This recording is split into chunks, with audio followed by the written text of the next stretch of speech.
कि किसी भी देश के होलिस्टिक डेवलपमेंट के लिए सबसे इम्पोर्टेंट होता है उस कंट्री का एजुकेशन सिस्टम। इंडिया में 40% रूरल एरियाज में बेसिक स्कूल इंफ्रास्ट्रक्चर ही नहीं है और सिर्फ 25% क्लास 5th के जो स्टूडेंट्स होते हैं वो क्लास 2 की बुक रीड कर सकते हैं, क्योंकि चाइनीज गवर्नमेंट को अच्छे से पता है कि अगर उनको अपने कंट्री को बहुत तेजी से डेवलप करना है तो उनको अपना बेसिक एजुकेशन सिस्टम इंप्रूव करने की बहुत जरूरत है, जिसकी वजह से चाइनीज गवर्नमेंट रूरल एरियाज में एजुकेशन को प्रमोट करती है। इंडिया की डाइवर्सिटी और चाइना का डिसिप्लिन दोनों दुनिया के लिए एक वैल्यूएबल लेसन है, मगर रियल चैलेंज ये है कि एक ऐसा एजुकेशन सिस्टम क्रिएट करना जो एकेडमिक एक्सीलेंस, मेंटल वेलबीइंग और क्रिएटिविटी को बैलेंस करके चले। इंडिया और चाइना दो ऐसे कंट्रीज हैं जो दुनिया के सबसे बड़े कंट्रीज में आते हैं। हम अक्सर इंडिया को चाइना से कंपेयर करते रहते हैं, चाहे फिर वो इंफ्रास्ट्रक्चर हो या फिर हमारे कंट्रीज की आर्मी क्यों ना हो, मगर हमको ये चीज जाननी बहुत ज्यादा जरूरी हो जाती है कि किसी भी देश के होलिस्टिक डेवलपमेंट के लिए सबसे इम्पोर्टेंट होता है उस कंट्री का एजुकेशन सिस्टम, जिसमें हमारा इंडिया काफी पीछे रह जाता है। चलिए आज बात करते हैं चाइना एंड इंडिया के एजुकेशन सिस्टम्स पर। इंडिया और चाइना सिर्फ ज्योग्राफिकल नेबर्स नहीं है, ये दोनों इकोनॉमीज पावर हाउसेस भी मानी जाती हैं, जिसमें इनके डेवलपमेंट में एजुकेशन एक बहुत बड़ा रोल प्ले करता है। अब दोनों ही कंट्रीज के एजुकेशन सिस्टम एक दूसरे से काफी ज्यादा अलग है, तो सबसे पहले बात करते हैं एजुकेशन स्ट्रक्चर्स की। इंडिया का education system pre primary, primary, secondary and then higher secondary levels में डिवाइडेड है। मीडियम ऑफ इंस्ट्रक्शन अलग अलग स्टेट्स में अलग है, जहां रीजनल लैंग्वेज और इंग्लिश कॉमनली यूज होती है। चाइना में एजुकेशन सिस्टम काफी ज्यादा सेंट्रलाइज्ड है। वहां के एजुकेशन सिस्टम के अकॉर्डिंग एक स्टूडेंट 6 इयर्स प्राइमरी एजुकेशन में स्पेंड करता है, फिर 3 इयर्स जूनियर सेकेंडरी स्कूल में और finally 3 years higher secondary school में स्पेंड करता है। चाइना में basically Mandarin language as a medium use होती है, जहां पर बाद में चल के दूसरी लैंग्वेजेस सीखने पर भी फोकस किया जाता है। अब इंडियन एजुकेशन सिस्टम और चाइनीज एजुकेशन सिस्टम में एक बहुत बड़ा डिफरेंस है कि चाइना के हर सिटीजन को 9 इयर्स तक एजुकेशन लेना कंपलसरी है, जिसका मतलब यह है कि चाइना में हर बच्चा जो 6 साल से लेके 15 साल की एज में होता है उनको स्कूल जाना कंपलसरी होता है। वहीं इंडिया में राइट टू एजुकेशन एक्ट्स की वजह से हम आज भी ट्राई कर रहे हैं कि हर बच्चे को इंडिया में एजुकेशन मिल सके, मगर हमारी ग्राउंड रियलिटी बहुत ही ज्यादा अलग है। आपने हमारे इंडिया में गवर्नमेंट स्कूल की हालत तो देखी होगी, जो कुछ ऐसी होती है।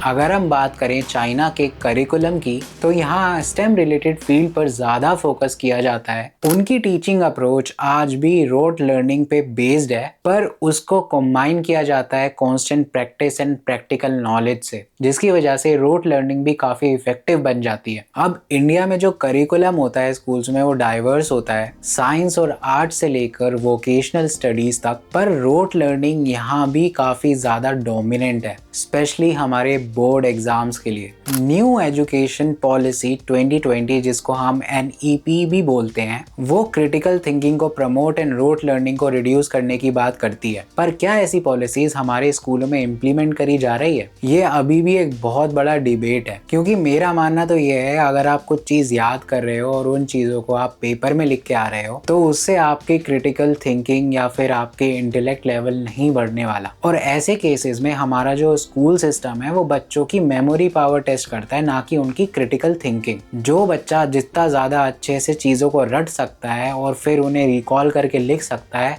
उसे टॉपर बना दिया जाता है, और जो बाकी के बच्चे रह जाते हैं, चाहे वो कितने भी इंटेलिजेंट हो, चाहे उनकी कितनी भी क्रिटिकल थिंकिंग हो, उन्हें एक फेलियर डिक्लेयर कर दिया जाता है। और यही फेलियर हमारे एजुकेशन सिस्टम को जड़ से हिला देता है। अब बात करते हैं टीचर्स पर। टीचर्स किसी भी एजुकेशन सिस्टम में बहुत ही ज़्यादा बड़ा रोल प्ले करते हैं, चाइना में टीचर्स की रिग्रेस ट्रेनिंग होती है और उनको सोसाइटी में काफ़ी ज़्यादा रिस्पेक्ट दी जाती है और उनकी सैलरी भी कंपैरेटिवली बहुत ज़्यादा अच्छी होती है, जो टीचिंग को एक अट्रैक्टिव प्रोफेशन बना देता है। अगर हम बात करें इंडिया की, तो इंडिया में ये जो पिक्चर है वो उल्टी है। हाँ, माना कि कुछ स्कूलों में बहुत ही एक्स्ट्रा ऑर्डिनरी टीचर्स आज भी हैं, पर हम ये भी डिनाई नहीं कर सकते जो रूरल एरियाज में स्कूल होते हैं वहाँ क्या हालत है।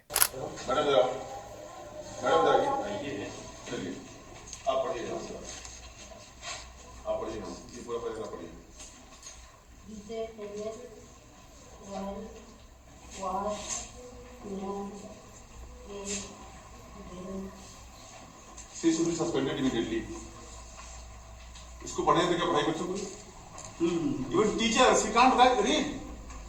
जहां साफ साफ देखा जा सकता है कि टीचर्स को ट्रेनिंग की कितनी ज़्यादा ज़रूरत है। District institute of education and teaching, जिसको हम डाइट भी बोलते हैं, ऐसे प्रोग्राम्स टीचर्स ट्रेनिंग को इम्प्रूव ज़रूर करते हैं, मगर इसका भी जो इम्प्लीमेंटेशन है वो भी काफ़ी इनकन्सिस्टेंट है। अब इंडिया में टीचर्स को अपलिफ्ट करने के लिए क्या क्या सोल्यूशंस हो सकते हैं, प्लीज़ मेरे साथ ज़रूर शेयर करिएगा कमेंट सेक्शन में। अब बात करते हैं चाइना के रूरल एरियाज़ की।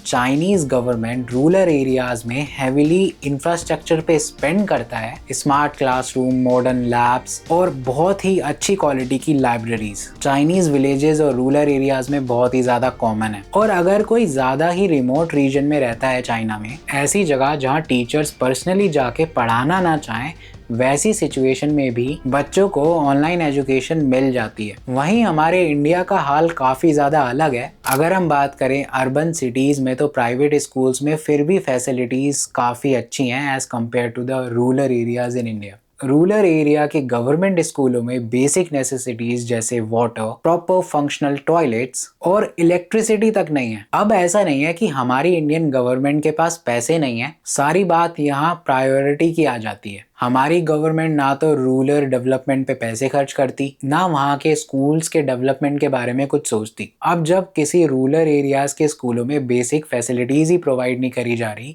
तो क्वालिटी ऑफ एजुकेशन देखनी तो दूर की बात है। अगर हम क्वालिटी ऑफ एजुकेशन की बात कर रहे हैं, तो अर्बन एरियाज में दोनों देश high quality education and schools को बूस्ट करते रहते हैं, मगर इंडिया में ये चीज़ भी हमें प्राइवेट सेक्टर्स में देखने को मिलती है। और हमारे इंडिया में जो प्राइवेट स्कूल्स होते हैं, ऐसे बड़े बड़े जो गुड फैसिलिटीज प्रोवाइड करते हैं, वो कंपैरेटिवली बहुत फीस चार्ज करते हैं। और इंडिया में हर कोई अपने बच्चे को प्राइवेट स्कूल्स में पढ़ाना अफोर्ड नहीं कर सकता। और वहीं अगर हम बात करें किसी स्मॉल टाउन की या फिर कोई विलेज की, तो ना तो वहाँ गवर्नमेंट स्कूल्स अच्छे हैं और ना ही कोई वहाँ प्राइवेट इन्वेस्टमेंट देखने को मिलता है, क्योंकि जो प्राइवेट इन्वेस्टमेंट होते हैं वो भी सोचेंगे कि उनको रिटर्न में तो कुछ मिलना नहीं है गांव से या फिर किसी स्मॉल सिटी से। दूसरी तरफ चाइना में 95% मॉडर्न फैसिलिटीज वाले स्कूल मौजूद हैं, जिनमें ट्रेन टीचर्स भी अवेलेबल हैं, क्योंकि चाइनीज गवर्नमेंट को अच्छे से पता है कि अगर उनको अपने कंट्री को बहुत तेजी से डेवलप करना है, तो उनको अपना बेसिक एजुकेशन सिस्टम इम्प्रूव करने की बहुत ज़रूरत है, जिसकी वजह से चाइनीज गवर्नमेंट रूरल एरियाज में एजुकेशन को प्रमोट करती है। और इस सिचुएशन में भी इंडिया की स्टोरी काफ़ी ज़्यादा अलग है। Annual status of education report 2020 के अकॉर्डिंग